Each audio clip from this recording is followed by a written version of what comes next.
ಪ್ರಶಾಂತ್, ಅಧಿವೇಶನವನ್ನು ಎದುರಿಸೋದಕ್ಕೆ, ವಿಪಕ್ಷಗಳನ್ನು ಎದುರಿಸೋದಕ್ಕೆ team ready ಆಯಿತು ಈಗ ಅಂತ ಅನಿಸುತ್ತಾ? ಸಮರ್ಥವಾದ ಟೀಮ್ ಇದೆ ಅಂತ ಅದೊಂದೇನೋ ಸ್ಟ್ರಾಟಜಿ ಮಾಡಿದ್ರಂತೆ.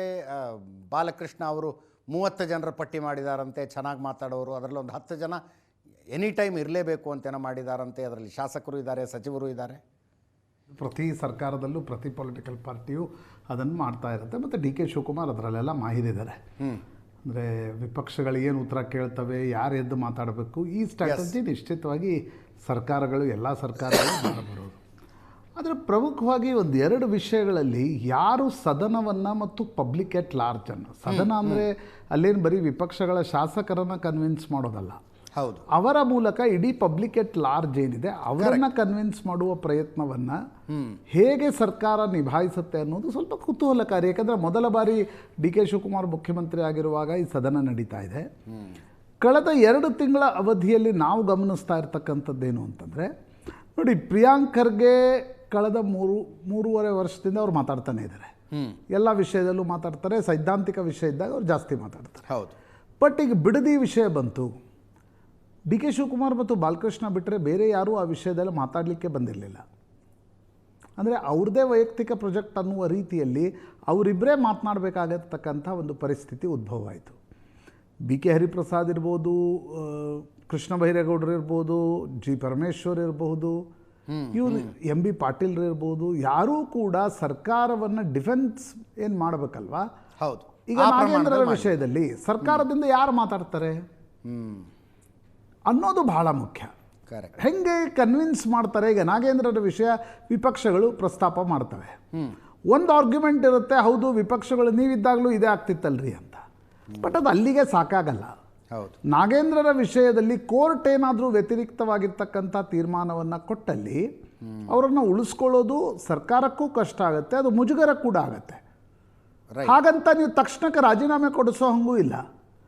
ಆದರೆ ಅವರಿಗೆ ಯೋಜನೆ ಮತ್ತು ಸಾಂಖ್ಯಿಕ ಖಾತೆಯನ್ನು ಕೊಟ್ಟಿದ್ದು ನೋಡಿದರೆ ಸರ್ಕಾರಕ್ಕೂ ಒಂದು ಆತಂಕ ಇದೆ. ಬೇರೆ ಖಾತೆ ಕೊಟ್ಟರೆ ಫೈನಾನ್ಷಿಯಲ್ ಇಂಪ್ಲಿಕೇಶನ್ಸ್ ಇರ್ತಕ್ಕಂಥ ಖಾತೆಗಳನ್ನು ಅವ್ರು ಕ್ಲೀನ್ ಚಿಟ್ ಆಗೋವರೆಗೆ ಕೊಡೋದು ಬೇಡ ಅನ್ನೋದು ಸರ್ಕಾರದ ತೀರ್ಮಾನ ಆಗಿರ್ಬೋದು. ಹೌದು. 2ನೇ ವಿಷಯ ಬಿಡದಿಯನ್ನು ನಿಶ್ಚಿತವಾಗಿ ಪ್ರಸ್ತಾಪ ಮಾಡಲಾಗತ್ತೆ.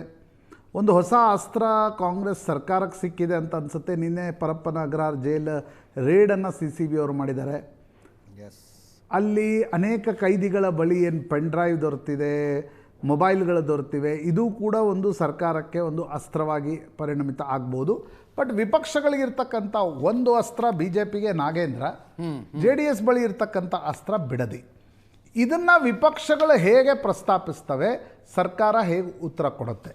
ಮತ್ತು ಡಿ ಕೆ ಶಿವಕುಮಾರ್, ಈಗ ಸಿದ್ದರಾಮಯ್ಯನವರು, ಅವರು ಯಾವಾಗ ಮುಖ್ಯಮಂತ್ರಿ ಇದ್ರೋ, ವಿಪಕ್ಷಗಳಿದ್ರೋ, ಕಾಂಗ್ರೆಸ್ಗೆ ಯಾವುದೇ ರೀತಿಯಾಗಿರ್ತಕ್ಕಂಥ ಓಪನಿಂಗ್ ಬ್ಯಾಟ್ಸ್ಮನ್, ಮಿಡ್ಲ್ ಆರ್ಡರ್ ಬ್ಯಾಟ್ಸ್ಮನ್ನ ಕೊರತೆ ಇರಲಿಲ್ಲ. ಯಾವಾಗ ಬೇಕಂದವಾಗ ಅವರು ಎದ್ದು ನಿಲ್ತಿದ್ರು. ಅವರ ಆರ್ಭಟಕ್ಕೆ ವಿಪಕ್ಷಗಳ ಬಳಿ ಕೂಡ ಉತ್ತರ ಇರ್ತಿರಲಿಲ್ಲ. ಡಿ ಕೆ ಶಿವಕುಮಾರ್ ಆ ಮುತ್ಸದ್ದಿತನದ ಉತ್ತರವನ್ನು ಸದನದಲ್ಲಿ ನೀಡ್ತಾರಾ? ಮುಖ್ಯಮಂತ್ರಿಯಾಗಿ ಅವರ ಪರ್ಫಾರ್ಮೆನ್ಸ್ ಹೇಗಿರುತ್ತೆ? ಅದು ಒಂದು ನಿಶ್ಚಿತವಾಗಿ ಕುತೂಹಲದ ವಿಷಯ ಅಜಿತ್. ಈಗಲೇ ಹಿಂಗೆ ಆಗ್ಬಿಡುತ್ತೆ, ಹಾಗೆ ಆಗ್ಬಿಡುತ್ತೆ ಅಂತಕ್ಕಂಥದ್ದಿರಲ್ಲ. But D K Shivakumar strategy ಇಲ್ಲದೆ ಸೆಷನ್ಗೆ ಬರೋರಲ್ಲ. ಆದರೆ ಕಳೆದ 10 ದಿನಗಳ ಅವಧಿಯ ವಿಳಂಬ, ಹೈಕಮಾಂಡ್ನಿಂದ ಪಟ್ಟಿಗೆ ಸಹಿ ಹಾಕದೇ ಇರೋದು, ಕೊನೆಯ ಗಳಿಗೆಯಲ್ಲಿ ಮಂತ್ರಿಮಂಡಲದಲ್ಲಿ ಖಾತೆ ಹಂಚಿಕೆ ಆಗಿರೋದು, ಇವೆಲ್ಲ ಸ್ವಲ್ಪ ಸರ್ಕಾರಕ್ಕೆ ನಿಶ್ಚಿತವಾಗಿರ್ತಕ್ಕಂಥ ಮುಜುಗರವನ್ನು ತಂದಿದೆ. ಬಟ್ ಅದರಿಂದ ಹೊರತಾಗಿ ಸರ್ಕಾರ ಸದನದಲ್ಲಿ ಯಾವ ರೀತಿಯ ಉತ್ತರವನ್ನು ಕೊಡುತ್ತೆ, ವಿಪಕ್ಷಗಳನ್ನು ಹೇಗೆ ಎದುರಿಸುತ್ತೆ, ಶಾಸಕರು, ಹೊಸ ಸಚಿವರ ಪರ್ಫಾರ್ಮೆನ್ಸ್ ಹೇಗಿರುತ್ತೆ, ಇವೆಲ್ಲವೂ ನೋಡಬೇಕಾಗಿರ್ತಕ್ಕಂಥ ಸಂಗತಿ. ಸ್ವಲ್ಪ ಕುತೂಹಲ ಭರಿತ ಇರಲಿದೆ. ಯಾಕಂದರೆ ಸ್ಪೀಕರ್ ಆಯ್ಕೆ ಬಿಡಿ, ವಿಧಾನಸಭೆಯಲ್ಲಿ ಆರಾಮಾಗತ್ತೆ. ವಿಧಾನ ಪರಿಷತ್ತಲ್ಲಿ ಸ್ವಲ್ಪ ನೋಕ್ ಜೋಕ್ ಆಗ್ತಕ್ಕಂಥ ಸಾಧ್ಯತೆಗಳಿದೆ. ಅದು ಆ ಆಯ್ಕೆ ಪ್ರಕ್ರಿಯೆಯ ನಂತರ ಸರ್ಕಾರದ ಪರ್ಫಾರ್ಮೆನ್ಸ್ ಹೇಗೆ, ಇವೆಲ್ಲವನ್ನು ಕೂಡ ನಿಶ್ಚಿತವಾಗಿ ಗೇಜ್ ಮಾಡಲಾಗತ್ತೆ ಅಂತ ಅನ್ಸುತ್ತೆ. ರೈಟ್.